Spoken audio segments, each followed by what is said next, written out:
All right, welcome back to Lead and Love. We are together at 12:12. Makes me happy. All right, so let's go ahead and jump into our scripture verses because there's a lot of content today on one topic, and that topic is 5 basic needs. And you may have been around for training on it. We've been talking, doing training on this for quite a number of years, but it's been a while. So I thought it'd be a good thing to readdress, especially because it was brought up this past weekend at our January Jumpstart with the director breakout classes. So I was like, it's part of the director breakout class. This is all about leadership skills. That's the topic. All right. But first, our 12:12 scripture verses, starting with Romans 12:12. Rejoice in hope. Be patient under trial. Persevere in prayer. Don't we just always need some reminders, y'all? This structure that we have, that we always start off and kind of have that routine of our lead and love. Note to self, we can create that structure in all our areas, even like our focus time for our business. That's a good habit. In fact, I've been trying to create what's going to be my opening habit to my Mary Kay time. I need like an opening structure, an opening type of feeling to my Mary Kay focus time. So welcome, Kimberly. We're so glad you're on her first day back at work. Oh my gosh, so good to see your face. Okay. And then Luke 12:12. The Holy Spirit will teach you at that moment all that should be said. Y'all, we don't have to be anxious about the future. Some of you may have heard me say this recently because I heard it on Sunday at church, at Mass. And Father Sal said, it was towards the end. It was like, he just needed to share it with us. It was after the homily and all that stuff. He said, living in the past is depression. Not that, anyway, depressing feelings are like a little bit of a physical flag, right? The emotions that we're feeling are little alerts, right? Say what's going on in your head. That's what our emotions are doing. And so that the sad, depressed types of feelings, not y'all know what I'm trying to say. What am I trying to say? Not a medical, diagnosis of depression, but just like the sad thoughts, living in the past. Anxiety is living in the future. Peace is living in the present. Y'all, it has helped me so much, so many times throughout the day since Sunday, and it's only Wednesday. It's only been 3 days of hearing that. And truly, you guys, our emotions are our signal flags.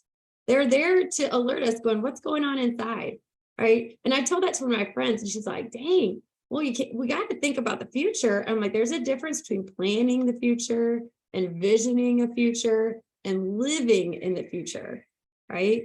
That's the anxiety part. And there's another, I know it's from the Jesus Calling book, who knows, of the 365 entries, but it was one that I had copied one time, and it was a similar definition, but it was anxiety is basically picturing the future or living in the future without Jesus, right? It's like we picture ourselves there, and what will we do, kind of thing. So I don't know, just felt led to say that because this Luke 12:12 scripture, the Holy Spirit will teach you at that moment all that should be said. It really is kind of like you don't have to have anxiety about the future, right?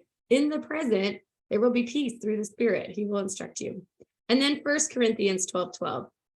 The body is one and has many parts, but all the parts, many though they are one body, which is what we are doing here today, being one body on our leadership journey. And so to remind ourselves of our X theme for January, expose yourself to big thinkers. And we do this here on Lead and Love, right? We gather, we become like the people that we hang out with. Did it over the weekend at our January Jumpstart, whether it was in person or a virtual one on Monday, but you can choose to do it every single day. What you listen to, those are people you hang out with, right? So you're listening to the DJ, you're listening to the newscasters, or you're listening to the podcast, right? So those are all ways to expose ourselves to big thinkers. Visualize victory. If you have faith, even as tiny as a mustard seed, you can move mountains. All right, so we are going to jump into our topic, the 5 basic needs. So I feel like anytime we learn about one of these, I don't even know what the broad name of them would be, but like DISC, behavior styles, or Gallup strengths, or motivation styles, all those things where it's fun to take the quizzes and be like, oh, I'm this, and you kind of learn about yourself. There's two traps. One is that this becomes a label, and often labels can justify things that maybe we could be, whatever, I don't know, justifications in all kinds of scenarios. So that there would be the label part. The other trap, I would say, is that we stay stuck in the self-focused part of it. Like, oh, that's me, and oh, haha, almost like for entertainment purposes versus leadership purposes, right? This is all about leading. We do have to lead ourselves first. So there does have to be a self-awareness, because, right, put the oxygen mask on ourselves first, lead ourselves well. But the whole definition of leadership is someone with a following. And the following is a volunteer army in most of the cases that we're trying to get better at, So understanding all of those things, DISC, Gallup strengths, what we're about to talk about, for other people, right? To help empower them, to help strengthen them. So it's really kind of like multi-levels here, because you're going to naturally think of yourself, which is good. We have to. So I'm doing that for me, right? And then I'm thinking, but every time I listen to it, I'm like, how do I find what my other people are? How do I help them discover what they are? But even for you guys watching live or watching the recording, my request to you up front is, as you are working this out, hashing it out, trying to discover what seems to be your main one, communicate that with me, right? Because we have to know, but you're also going to be thinking about your people. How do I help them? You got it? So we're not going to get stuck in the trap of a label or stuck in a self-focused only mindset. Okay. So the development of 5 basic needs, it really has been a development through the years. It's been kind of fascinating, actually, to watch. It's Stacey James. She really took it on as her baby. She read a book called The Pursuit of Happiness, which I have read. The book by itself is not this. It's not like she's relaying the content. Like, she took a little bit of the content, because I remember reading the book one time going, yeah. But she had really, with experience with, they have trained on it. I know National Sales Director Jeannie Martin, who is now retired.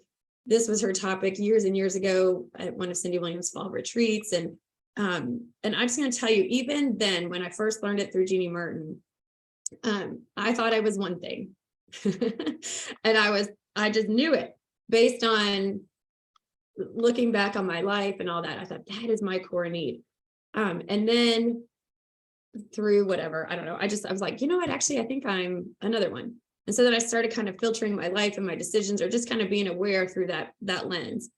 And then it took a conversation with one of my Offspring sales directors at the time. And we were actually at a power up in a house. Our power up, that's coming up in March, right? That's where, the true power is really a lot of times in those conversations off to the side. So we were having a conversation, and she goes, you know what, Gina, I really think you're whatever. She fills in the blank with a third one. And I'm like, oh my gosh, here we go again. But when she started reeling through someone else's eyes, who had spent a lot of time with me right through the years, I was like, oh my gosh, Laura, you're right.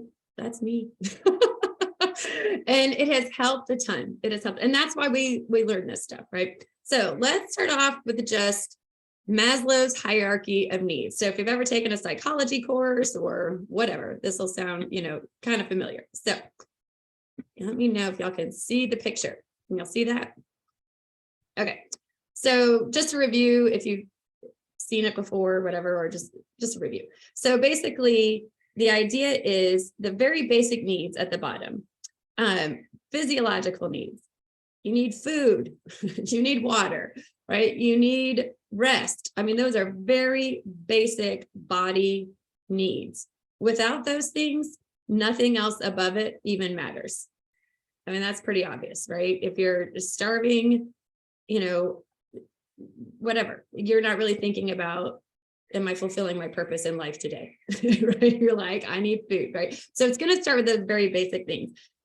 Right here, it said the next one is safety, security, and safety. You're going to see those words again later, but that one, I really think those basic needs really kind of is coming more from overall safety, like not in highly abusive or highly volatile kind of living situation. Y'all following me on that? So, because again, in those situations, self-actualization, self-fulfillment is just not even on the radar. So if you jump to the top, self-actualization, achieving one's full potential, right? Like just in this, like, right? You can see like that's the epitome of the pyramid. So that's what we all want to feel, right? Like, wow. Well, it's in the middle there, the psychological needs, which is where all of this kind of gets clumped together. So you see them as like layers, but this is, what you're about to hear about the 5 basic needs and where Stacy kind of took it from that book is there's kind of picturing that middle part of psychological. That's kind of where all this 5 basic needs stuff is. So it's more kind of like your personal, what's going on. And just to kind of share the internal core needs. So that's all the stuff I was just saying. I'll just read some things to you. After the physical survival needs, so we have these internal core needs, and these are the things that drive our decisions and our actions. And these don't really change over time. They're not affected by our upbringing. It's kind of like that DNA, in us. It's not very adjustable. When your basic need is not met, that's when stressor signals start occurring. And I'm going to list some of these stressor behaviors. And again, behaviors and outward emotions, these are really, I think, in the way God designs us as humans, it's like the red flags. Like, whoa, something's going on. Let's address this. Let's figure this out. I might need anyway. So the stressor behaviors, these emotions should be the flags, not excuses, justifications, accepted ways of behavior, right? There's a difference between a want and a need. A need is something you don't might be something you don't necessarily want, but without it, you're unfulfilled. And it's not anyone else's job to fill your need. You're going to have to figure out how to do this. But when you're aware of it, you can fill it. So here's just some stressors that may indicate that, wow, maybe my basic need is not really fully being met.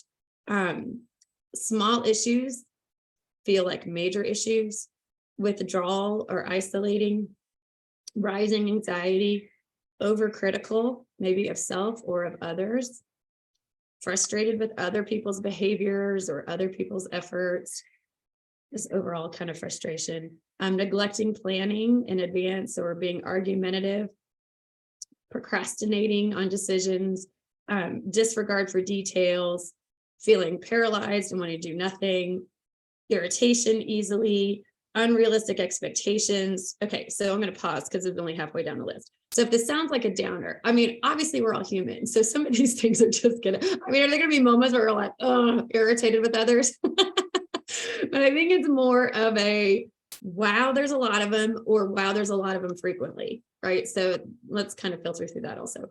Self-critical, demand special attention, offended easily, the world's out to get me, shutting down or resisting authority, maybe over competitive, over self-reliant, I'll do it myself, outspoken, resentful, distrustful, blames others, combative. Okay, so those are stressor behaviors. Can we agree on that? Like, woo, we don't really, if those are happening, right, let's keep digging. Right? Okay, so I know I see big eyeball. All right, so yeah, so Jenny made a comment about another person. Yeah, so we're going to try to look at ourselves and the people we lead, maybe not the people that aren't in our lives anymore, but it is good to think about situations because we go, oh my gosh, we can see it through a different light. And honestly, actually, I'm glad you said that too. Because when I learned the 5 love languages, right? And that's a whole nother ball of wax, right? That's a whole nother category, but it it not only was fun to learn about me, and it was helpful for others, you know, and working and leading with others.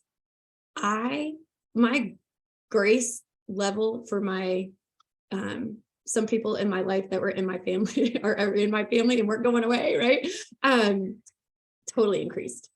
Like, it was like, I understand now why they're behaving like that. And with understanding, you know, I think does, well, I guess for different people, but it definitely became more grace. So, and possibly that might lead down to a road to forgiveness, which is a great destination. Okay. So, it'll be easy. Well, let's just go to this too. When you hear all five, all of us have all five of these needs. Okay. Just like truly with all the other things that you've ever learned, love languages, disc behaviors, we have them all. But it's when the one basic one that seems to be the biggest in our life that isn't there, that's when the stressors really take on. Another way to kind of look at this too, and this is why I was getting a little confused early when I was learning them, which is okay because it's all self-discovery, was when your very basic need is being met, it's almost like kind of like it goes to like one of the other basic needs that might be a big one for you. And you might feel like you're operating in that one. So that's why, because my basic need was very much being met, I thought that maybe it was the other one that were kind of signaling stressors. Does that make sense? So, but when that big one, anyway, so it's a big ball. It's not like ding, ding, ding, you win kind of thing. So, but self-reflection is good. Okay. So what I'm going to do for each of them is tell you what you're energized by, or what these people who have this basic need are energized by. And when their need is met, how they're operating. When their need is not met, how they're operating. And what some of those stressors might look like for them specifically. But to me, the biggest part of this is the trigger words. And I feel like the trigger words are important. And I'll send this to you, so don't feel like you have to take notes. I'll send all this stuff to you, because otherwise you'll just be like writing and you won't really be kind of overall grasping it. But the trigger words to me, and maybe it's just because whenever I listen as a leader, not just for myself, but for others. So I'm like, I really want these trigger words to almost kind of become second nature for me. So as I'm listening to people talk, it might go trigger, right? Like, ooh, they're saying a lot of things that they wonder if they're whatever, freedom and choice or what all this stuff is. Okay, so let's go to the first one. The need for freedom through flexibility and choice.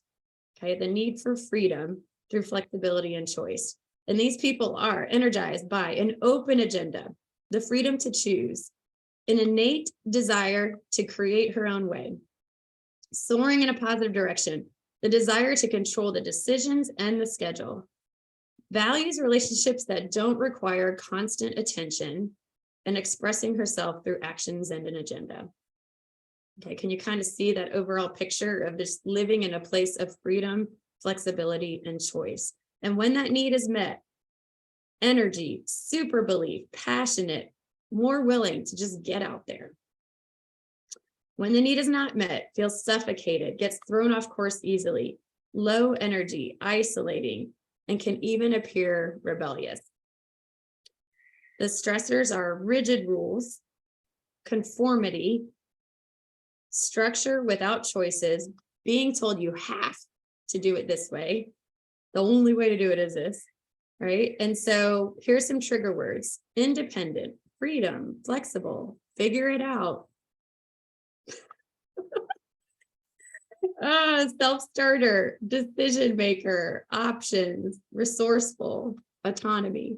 Okay, I just laughed at that because it just hit me. Y'all, just in case you don't know, that would be me. Okay, so isn't it funny that Cindy Williams always gives me credit? It's not fail forward to success, it's figure it out forward to success. That I redid that quote, it just hit me.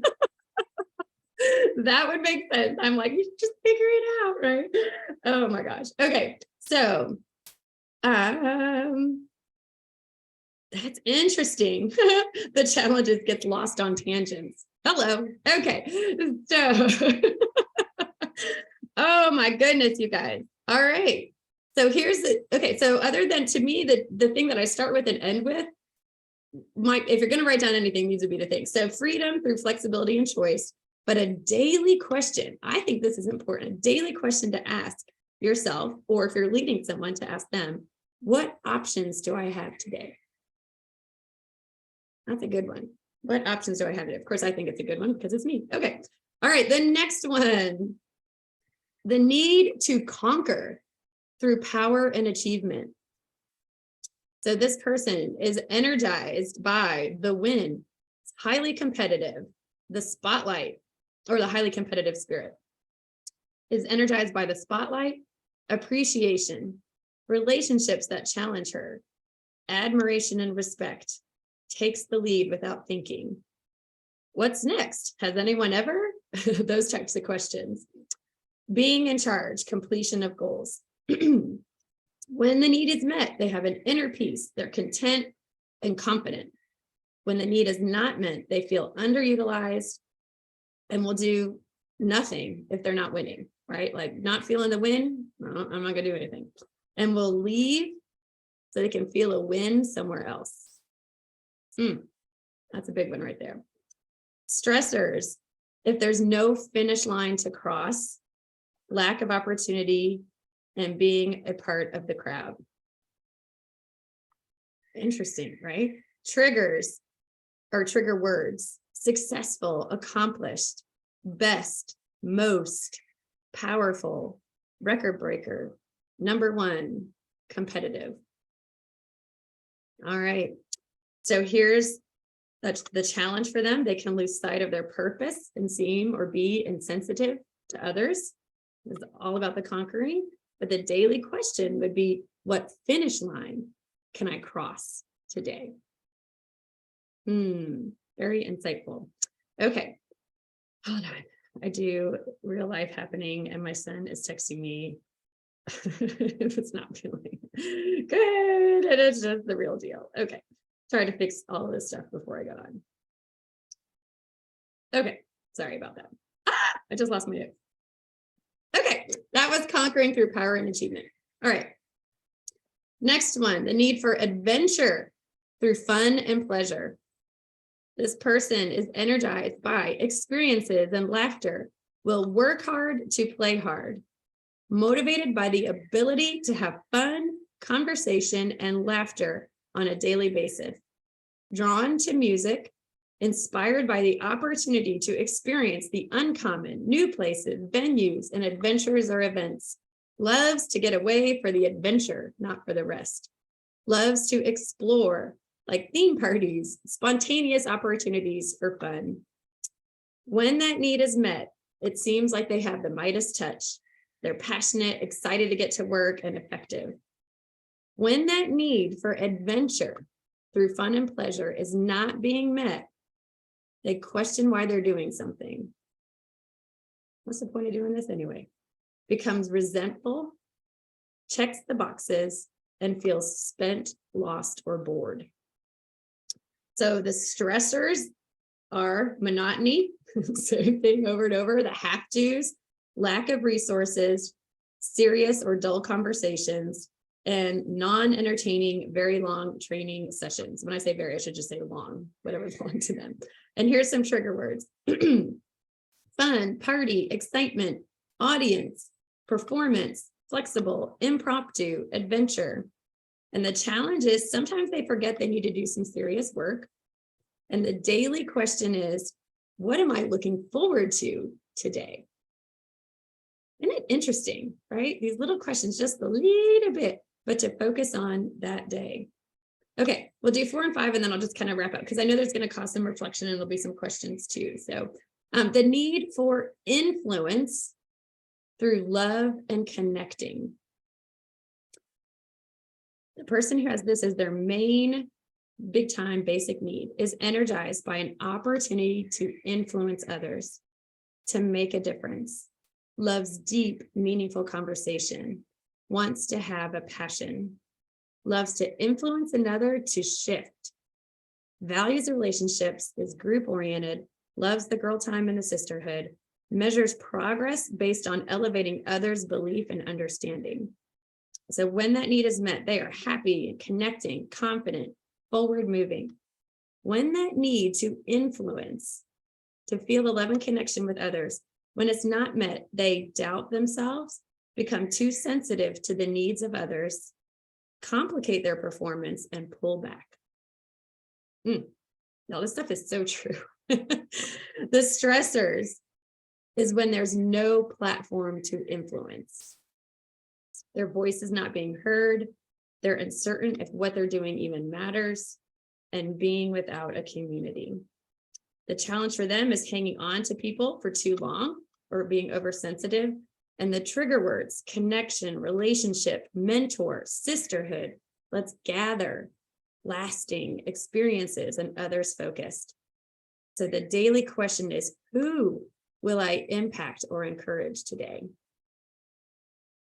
Are y'all loving this? Like eating it up? I know, so good. And the last one, the need for stability through safety and security. Stability. Energized by a stable environment, knowing what to expect. A savings account.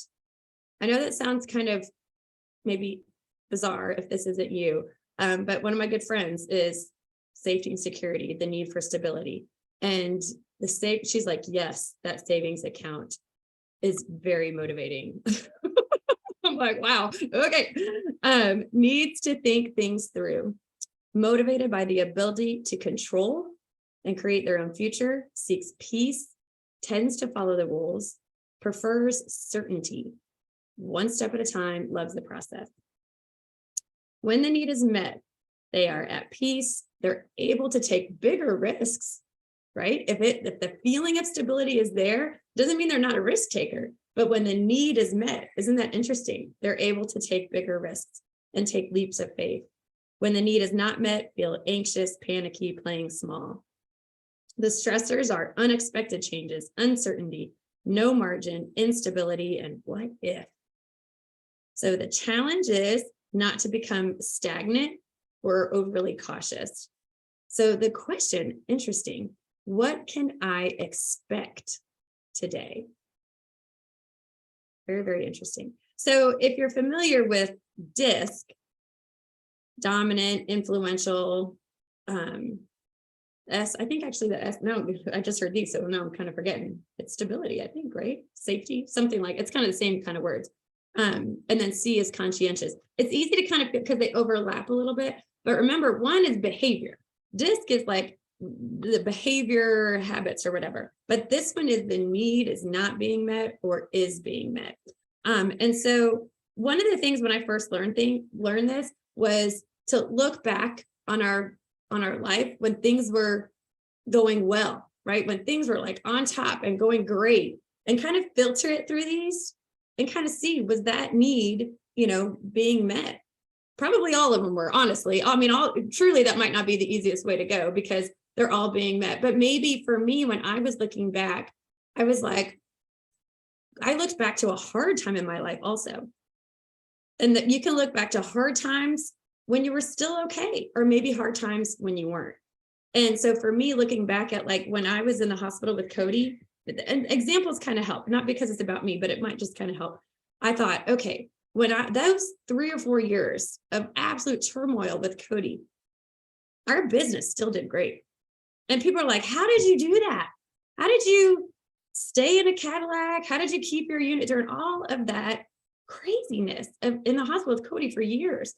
And I thought at the time, this is why you have to kind of go through the journey. I thought, I'm like, you know what? I must be stability, safety, and security, which doesn't sound, now I look back, I'm like, that wasn't a very stable time in my life. I didn't know if my son was going to live, but everything was stable. Like Todd still had his job. I still had my customers. I had a housekeeper taking care of the house. I had an office assistant taking care. So I just thought, I think I still thrived because everything was like stable, right? But then I look back and I'm like, oh, interesting. Freedom and choice is mine. And I absolutely, that did not go away. I mean, like at times, I mean, I didn't have the freedom to, be anywhere other than a hospital room. But anyway, so I would challenge you to look back on good times through the filter, look at hard times, but then also maybe there were good times where you were doing good and good times where you weren't doing so good. What was the difference? bad times where you were doing good and bad times where you weren't doing good. And you might start to see some commonalities. But again, as you're going through this journey, involve me, involve whoever, involve other people in your life. I think it's great conversation starters. But so then it's like, why do we need to know this? I think it comes down to those daily questions, right? Because when we can filter, let's just think about like the physical needs. You can have a great day, right? If you have your food, have your shower, have your clothes on. But if you don't have those basic physical things, you're probably not going to have very much of a productive day. So let's think about it like that, right? So if we assume basic needs are met and the basic safety of life is met, well, we want to have a great day. So let's make sure these psychological basics are being met. And so we might have to intentionally see, again, I'll use power and achievement. There's people that I have worked with in the past who are no longer with me on, in the leadership aspect of Mary Kay, and they are power and achievement. And sometimes the power and the achievement seems so far away. Looking back, we realized it had to be a daily. They needed to feel the win the day of. And when there was too many days or weeks that passed where there wasn't a feeling of achievement, all those stressor behaviors, right, came up, and it eventually snowballed. Or like I said, which one of them said they look somewhere else. Yeah, it's the power and achievement person will leave to win somewhere else.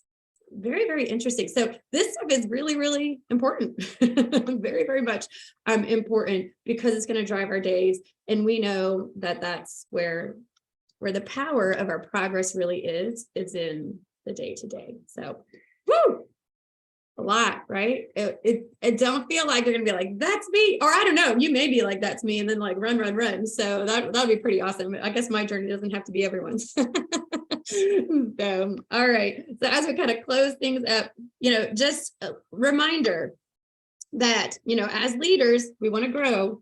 And one of the ways to grow is paying attention to our numbers, right? Because this is a business when we're talking about through the business lens, and attract number grows. So staying on top of our numbers.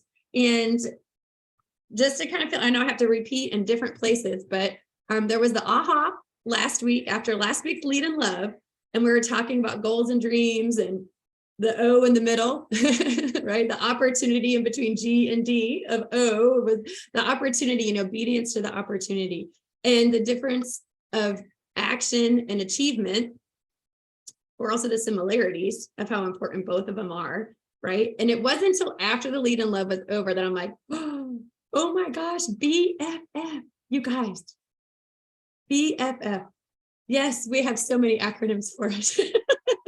Our Bright Future Family, right, is the main one. But it hit me that focusing on best activity, that's the action part of BFF, our best activity, BEST, booking, engaging, selling, serving, team building, something with those actions, at least 20 in a week. So when we focus on 20 or more best actions in a week, that's action, the path. But then FF, full circle faces, that was the achievement part, right? Like done, face done, full circle means I asked for the next booking. I closed with opportunities, right, for selling, and shared the opportunity for team building. That's full circle faces, right? And so tracking those two things, 20 best in a week, 20 full circle faces, not just faces, full circle faces in a month. And that's where that 2020. So those are great numbers to honestly every day be on top of. Where am I at with my best activity? How many full circle faces? I'll tell you, that'll drive you. That's the only thing you need to focus on each day to know those numbers. So attract number grows. Those are the best numbers to be paying attention to. And then of course, show up to go up. So what's the next thing to show up to? Oh my goodness, you guys. Well, of course, the Zoom, the virtual things, but in March, we are getting together for our Power Up. So it is open right now. I did extend the dates a little bit, so I'll make sure you check that. I'll post it and send it again. But that's the next thing coming up. So let's just close in prayer, and then we will share a little bit after the recording. So, Lord, thank you so much for this day here, or this time here that we gathered to just grow in our leadership skills, our awareness of who we are, so that we can best serve others, encourage others, lead others, Lord. So we know we are here to love and to serve you. And we do that through the gifts that you have given us. The way you have designed us is unique. Help us to not resist our DNA, our wiring, our needs, our gifts, our circumstances. Help us to embrace them and trust you that where we are planted and who we can bless. Just help us to see all of this through your eyes. In Jesus' name we pray. Amen.